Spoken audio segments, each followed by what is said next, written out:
Hello viewers, I doctor SBK Lal welcome you all in my YouTube channel. मेरे YouTube channel में आपका बहुत बहुत स्वागत है। आज हम आपके लिए लेकर के आए हैं चमत्कारी संत नीम करोली बाबा। नीम करोली बाबा के लीला से पूरा दुनिया अवगत है। कैसे उन्होंने गरीब, असहाय, असमर्थ के साथ साथ जो बहुत हाई प्रोफाइल आदमी हैं वो भी जब विपत्ति में पड़े तो कैसे उन्होंने अपने शक्ति से, अपने चमत्कारिक शक्ति से उनकी मदद की। तो जो ऐसा कहा जाता है कि चमत्कार सिर्फ दो ही व्यक्ति दिखा सकते हैं, एक तो जो मदारी है सो, या जो ईश्वर है सो। तो आजकल चमत्कार का बहुत महिमा मंडन हो रहा है, लेकिन देख रहे हैं हम कि चमत्कार के नाम पर कितनी ठगी हो रही है। लेकिन वहीं दूसरी ओर अगर हम नीम करोली बाबा के लीला का और चरित्र का अवलोकन करें तो हम देखते हैं कि कैसे ईश्वरीय माध्यम से साक्षात जो ईश्वर हैं हनुमान जी, इस रूप में आकर के अपने भक्तों का और जो कष्ट में पड़े मानवता है उसकी कैसे उन्होंने मदद की थी। इस वीडियो के माध्यम से हम देखेंगे कि अलग अलग अवसर पर बाबा के चमत्कार का अनुभव लोगों को हुआ।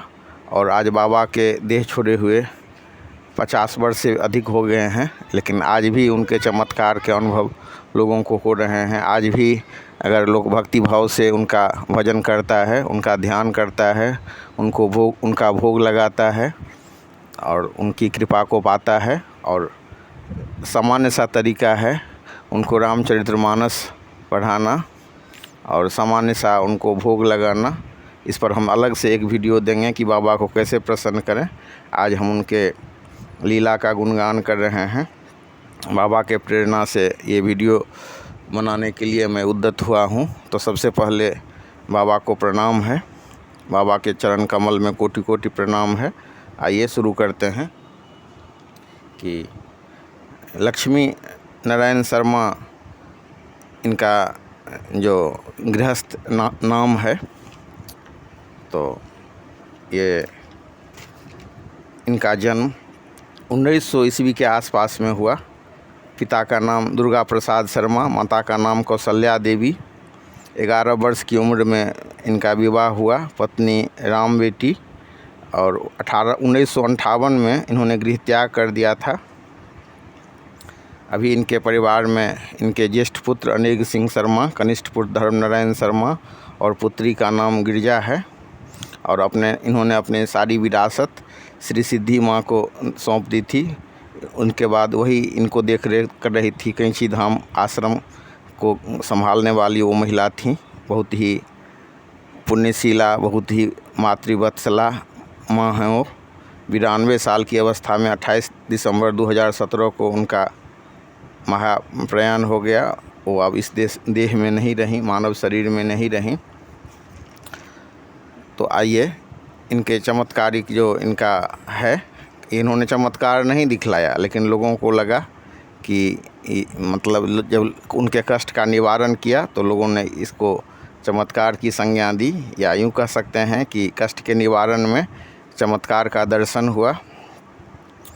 तो सबसे पहले हम देखते हैं कि जो एक भगवान दास नाम के जो अमेरिकी हैं, पहले तो मतलब अपने धर्म में थे, क्रिश्चियन धर्म में थे, और भारत आए तो बाबा के व्यक्तित्व से प्रभावित हुए। हिमालय में वो तपस्या कर रहे थे। तो भारत में जब रिचर्ड अल्पर्ट नाम के जो मैथमेटिशियन थे LSD पर प्रयोग कर रहे थे, तो वो उनकी मुलाकात जब भगवान दास से होती है तो उन्होंने कहा कि आप मिलिए नीम करोली बाबा से।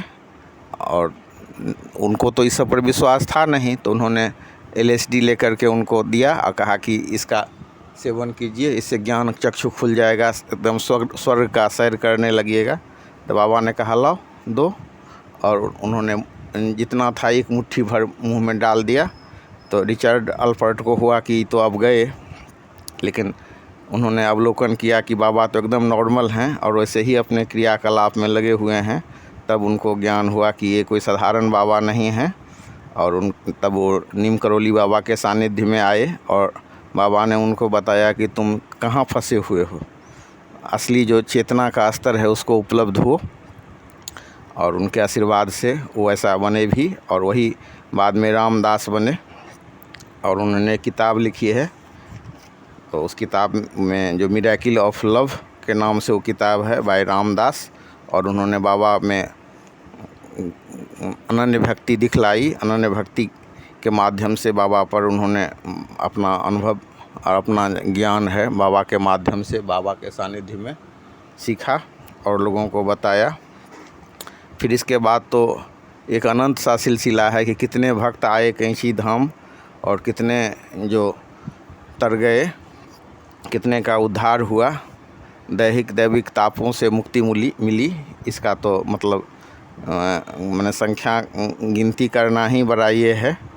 तो उसके बाद हम देख सकते हैं स्टीव जॉब्स के बारे में। 1974 में जो स्टीव जॉब्स का आगमन हुआ, एप्पल के स्थापना के 2 साल पहले वो भारत में आए, और उससे पहले बाबा 1 साल पहले ही देह छोड़ चुके थे।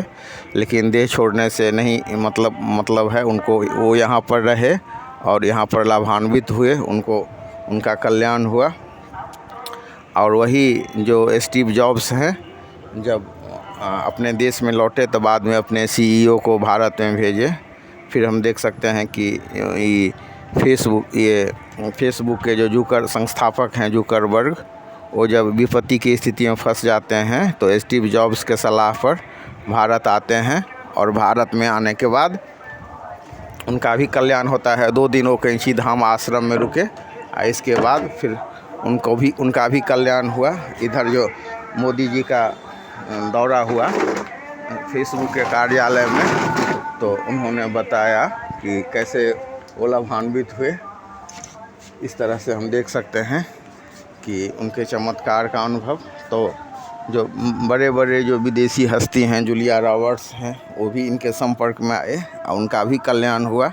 इसके अलावा हम देख सकते हैं कि चौधरी चरण सिंह को भी इन्होंने आशीर्वाद दिया था, और तब कोई संभावना नहीं थी कि वो भारत के प्रधानमंत्री बनेंगे, लेकिन वो भारत के प्रधानमंत्री बने। फिर एक और जो नारायण स्वामी हैं, जो बाबा को रामायण सुनाया करते थे, उनके बारे में है कि जब वो बिरला में जुगल किशोर बिरला के मंदिर में आए और उनको पूरा रामायण कंठस्थ था, तो उनके व्यक्तित्व से प्रभावित हुए जुगल किशोर बिरला, और फिर उन्होंने उनको नौकरी दे दी। फिर बाबा का आगमन हुआ। बाबा को रामायण सुनाने के लिए जब उनको रखा गया तो बाबा ने सुना, और बाबा ने कहा कि तुम्हारे पिताजी के द्वारा तो हमको ठग लिया गया है।